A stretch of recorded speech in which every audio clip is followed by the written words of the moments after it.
Bom dia. Fazer a Copa América no Brasil.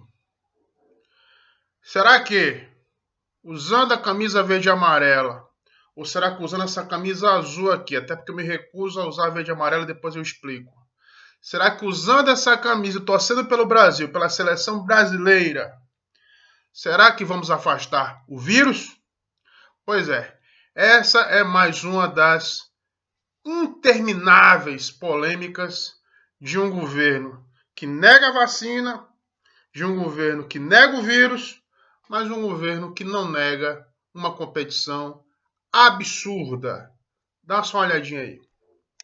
Presidente, em relação à Copa América, vai ter aqui no Brasil? Copa América? Copa América, sim. Fui instado dia de ontem pela CBF. Conversei com todos os ministros interessados, da nossa parte, positivo. Agora, o que está vendo aqui?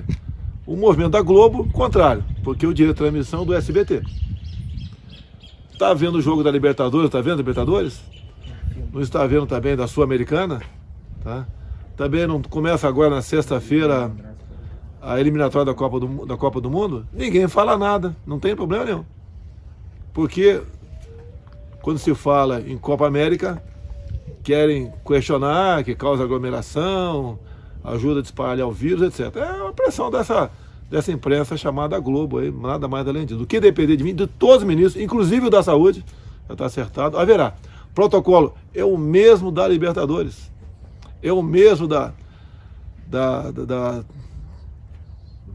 Sul-Americana e também da Libertadores, é a mesma coisa. Falei certo ou não? Eliminatória. Temos jogo agora da eliminatória sexta-feira com o Equador. Por coincidência eu tive lá. Tive lá questão de 2 semanas. E o que toda a minha equipe teve que fazer? Um exame que fizemos, eu fiz no dia anterior. Aqui de enfiar o palito no nariz. E fomos para o Equador e voltamos sem problema nenhum. Futebol é a mesma coisa. Não tem que inventar nada agora no tocante à Sul-Americana. Haverá Sul-Americana no Brasil no que depender do governo federal. Presidente. É isso mesmo? Alguém aí é contra o Sul-Americano no Brasil? Somos todos então vamos acabar com a Libertadores então, é isso? TV Globo, perderam, tá? E abre o olho para 22, hein? Qual? De realizar a Copa América e no país que tem a pandemia descontrolada, que levou 9 meses para responder a carta da Pfizer, respondeu em 10 minutos que vamos fazer a Copa América, abertura em Brasília, jogos em Natal, Pernambuco, final com público. Não é possível, é inaceitável. A sociedade brasileira, a coletividade do futebol e do esporte, nós não podemos aceitar essa decisão, sinceramente. Que se realize, que faça o que eles bem entenderem, que os negacionistas façam caravanas agora a Brasília para público na grande final, momento apoteótico dessa porcaria dessa competição. Boladão está de volta com a corda toda. É uma vergonha, é um assinte, é um tapa na cara dos brasileiros. A Copa América, evento programado pela Conmebol, pela Confederação Americana de Futebol, é um evento que já faz parte da tradição do esporte, da tradição futebolística. E o Brasil já foi campeão várias vezes, assim como a Argentina, tal, enfim. E é uma espécie de aperitivo, não é? Antes da Copa do Mundo, que no nosso caso deve ser a Copa do Mundo que vai acontecer no ano que vem, pela primeira vez no final do ano, no Catar. Pois bem, a Copa América, inicialmente, era para ter sido realizada na Colômbia. E no começo, salvo me engano, no começo desse ano. Aí, o que ocorreu?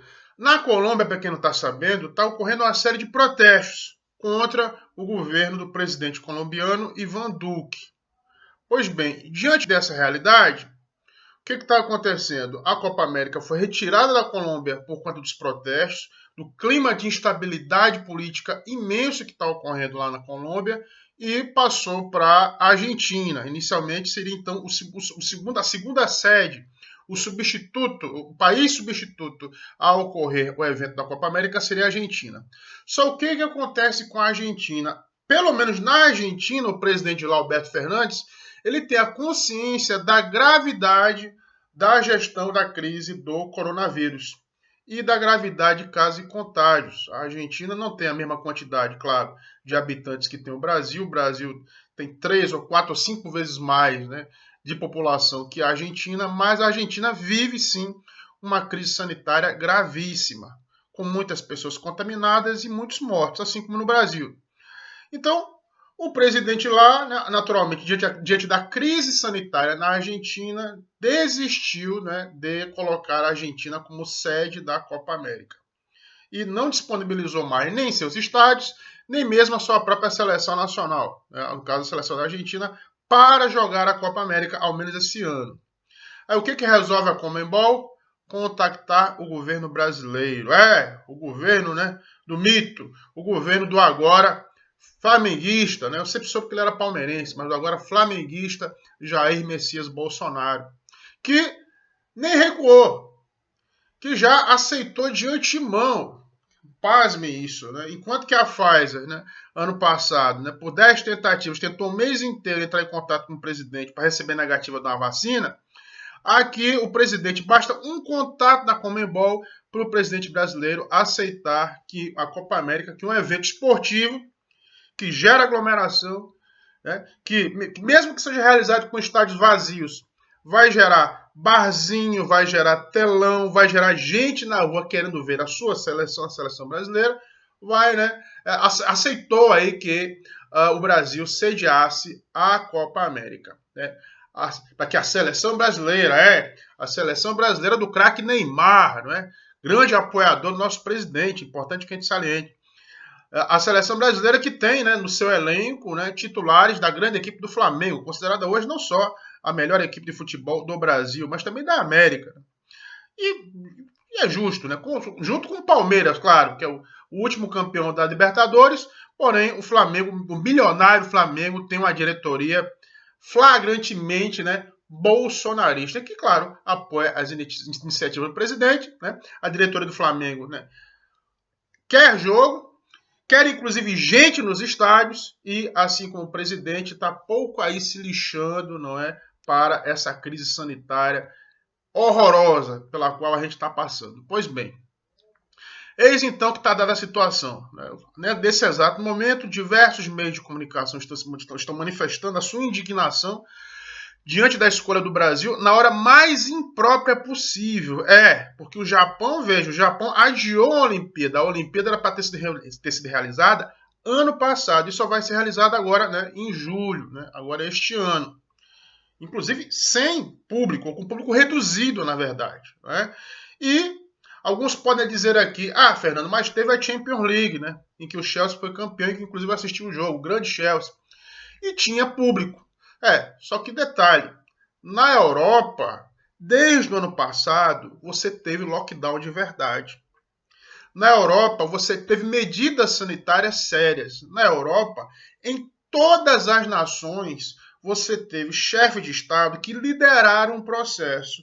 E que lideraram o processo, mesmo, né, sendo eles numa posição mais à esquerda ou mais à direita, sendo eles mais conservadores, como Boris Johnson na Inglaterra, ou de centro, como Emmanuel Macron na França, né? Ou mais de esquerda, né? Como o Pedro Sánchez na Espanha, todos eles, né, foram governantes que adotaram medidas sensatas. Ou seja, fecharam tudo, né, até que fossem produzidas vacinas e houvesse uma vacinação a todo vapor. Vacinação essa que já está ocorrendo, juntamente com os Estados Unidos, há muito tempo, desde o ano passado, né, a começar pela Inglaterra, que começou a imunizar toda a sua população mediante a vacina da Oxford. Então, a diferença é muito grande. Né? Enquanto que na Europa, mais de 50% da população adulta já está vacinada, aqui no Brasil, nós nem chegamos ainda a 20%, né, que tenham tomado pelo menos as 2 doses.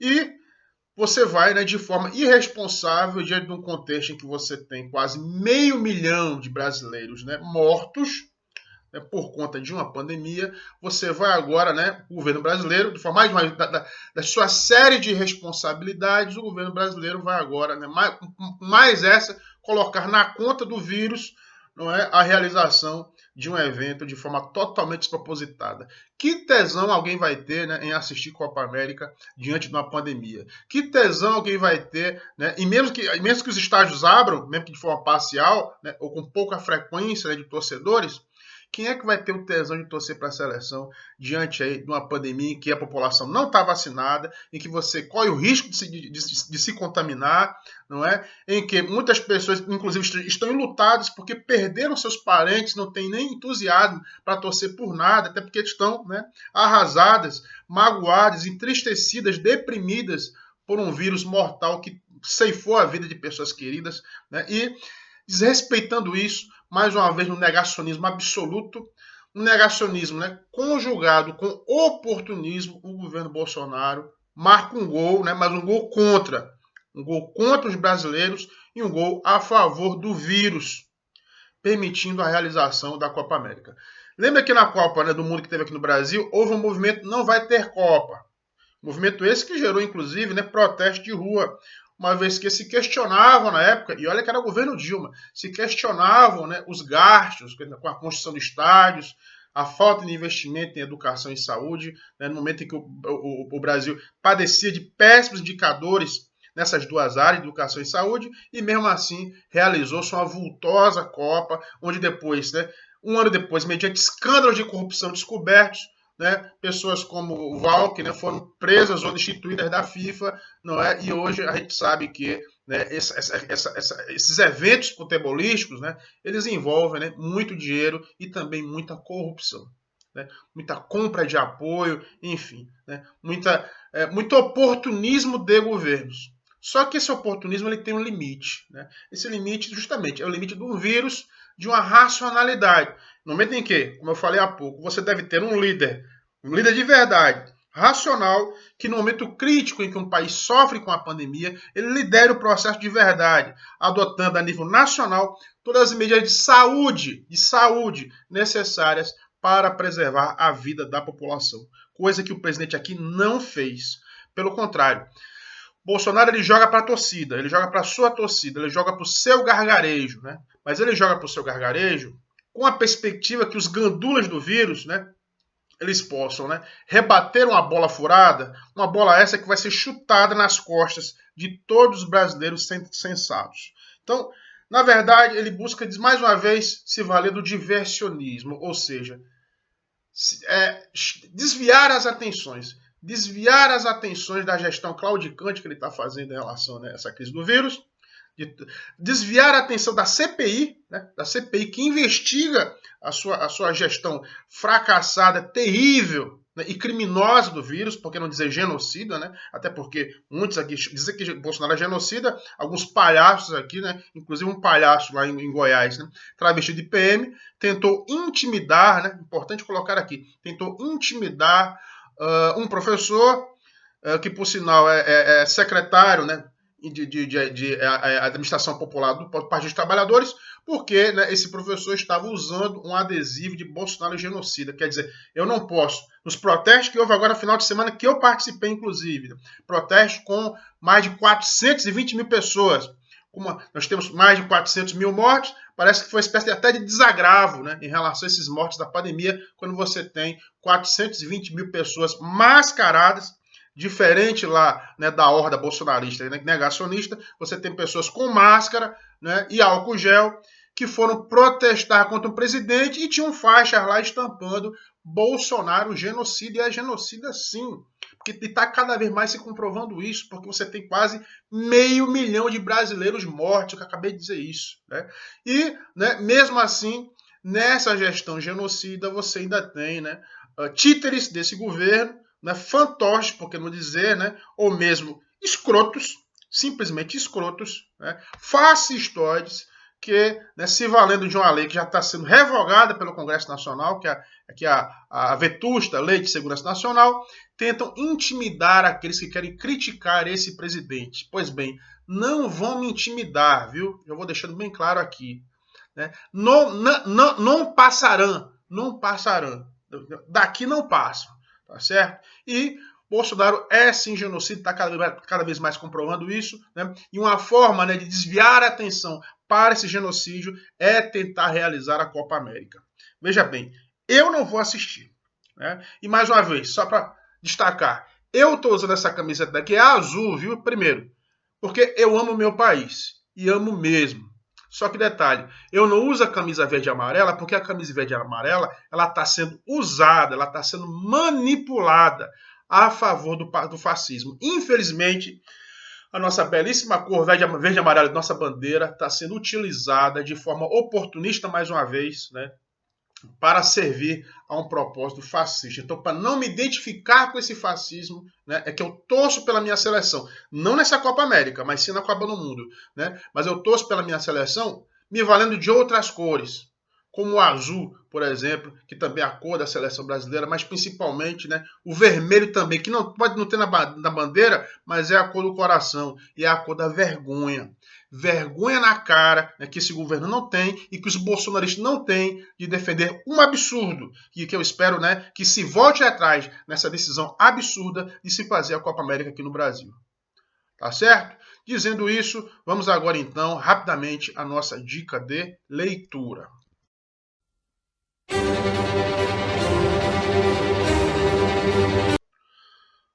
Nossa dica de leitura de hoje, né, é um livro que vai, né, já que hoje o tema é sobre futebol, esporte que eu gosto muito por sinal, a gente vai falar hoje, né, de um livro que conjuga dois temas básicos para mim que são importantíssimos, tanto para a minha vida quanto para os meus estudos, e são o objetivo desse canal: esporte e política. Né? Então o livro põe na telinha Futebol à Esquerda. Esse livro aí, né, do Kiki Peinado. Apesar do nome feiozinho, né, o senhor Kiki Peinado é um jornalista e cronista espanhol, com todo um ativismo político também, né, e ele relata nesse livro, esse livro é muito interessante, é um livro muito bacaninha, né, eu já comecei a folheá-lo. Ele é um livro que o Peinado ele pega um pouco da história do futebol, especialmente do século XX para cá. E ele vai nos explicar até que ponto, né, governos, sobretudo governos autoritários, como eu citei há pouco, de forma oportunista, se valeram no futebol, que basicamente, na minha opinião, né, e muitos especialistas dizem isso, é o esporte, né, mais popular do mundo, né, se não mais praticado, mais popular. E o futebol ele foi utilizado, né, durante décadas e continua sendo utilizado por políticos, por governos, por partidos, como uma forma de manipulação. É verdade, né? A paixão, até porque o futebol envolve paixão. E a paixão que as massas têm, né, pelo estádio, né, aquela lógica de arena, existe toda uma explicação da psicologia social, né, toda uma explicação também psicanalítica, né, para essa questão, né, do jogo. Né? O futebol, né, se a gente for falar em termos de narrativa, o futebol ele é uma saga. Né? Ele é uma saga em que você tem uma espécie de campo de batalha, que é o campo de futebol, você tem ali, né, 11 guerreiros ou gladiadores, tal, né, que é exemplo, né, daquelas batalhas medievais que a gente assiste eu assisti em Game of Thrones, né, você vê ali naquela batalha no campal, né, um só vencedor, sendo que, né, ao invés de se destruírem, né, com machados ou espadas, né, ou escudos, aqueles guerreiros ali correm atrás de uma bola, né, e tentam como objetivo final, né, atingir o gol. Na própria filosofia, né, Albert Camus, né, filósofo existencialista que gostava de futebol, né, ele também filosofava sobre futebol e dizia que existem coisas muito mais profundas e existenciais do que somente, né, uma trave, né, uma rede, né, e uma bola entrando em seu interior.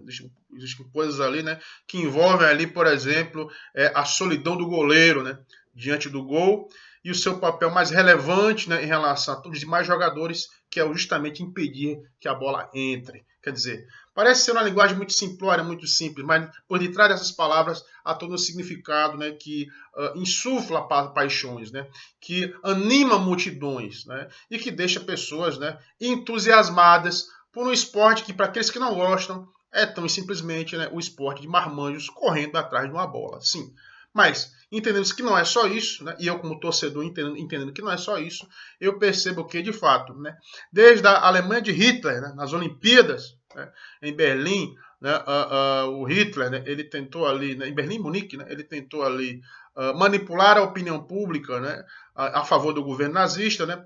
A Copa do Mundo também em 34, com Mussolini na Itália, né? Também houve ali, né, a tentativa do governo tentar manipular mentes e consciências através do futebol.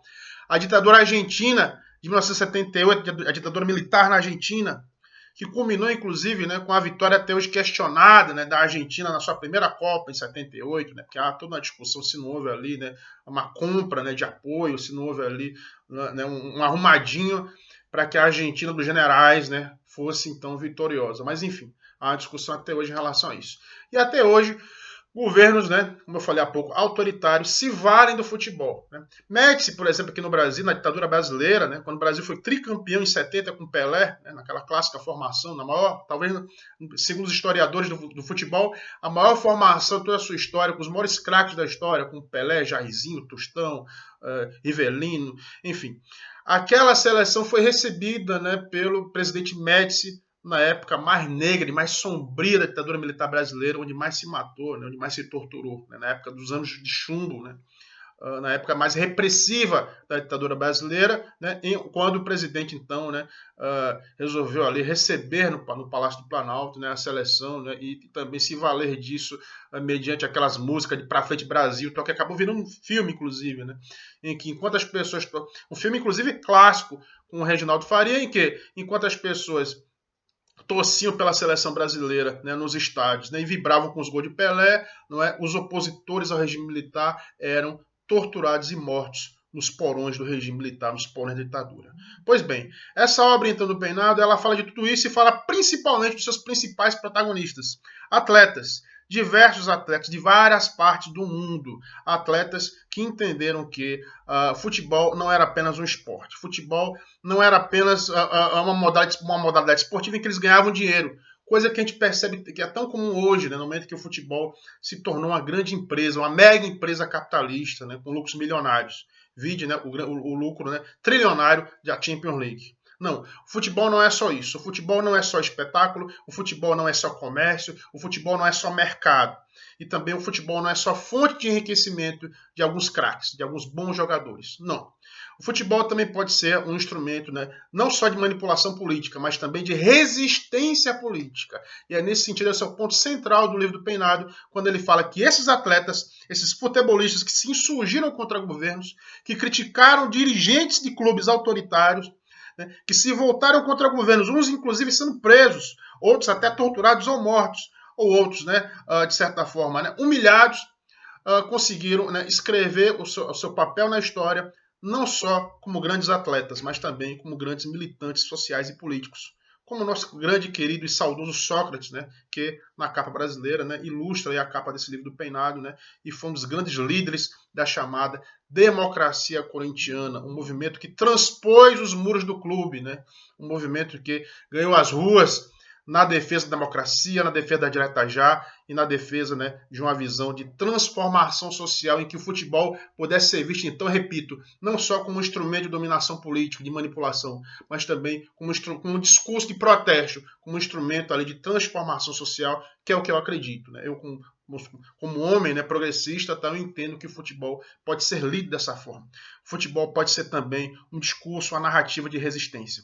O futebol pode ser também um instrumento de questionamento. É através do futebol que eu tanto amo, né, que eu mais uma vez nego. Não deve ter Copa, não vai ter Copa América e não devemos sujeitar a isso. Tá bom? Dito isso, então, muito obrigado mais uma vez pela sua participação. Para quem não conhece o canal, por favor, se inscreva. Acione o sininho para que você possa receber notificações, né, de novos programas do nosso canal. Dê o seu like se tiver gostado e, por favor, principalmente, compartilhe para que tenhamos mais adesões. Compartilhe para difundir a mídia ativista e militante nesse país. Mais uma vez, um forte abraço e tenham todos uma excelente semana, apesar da pandemia.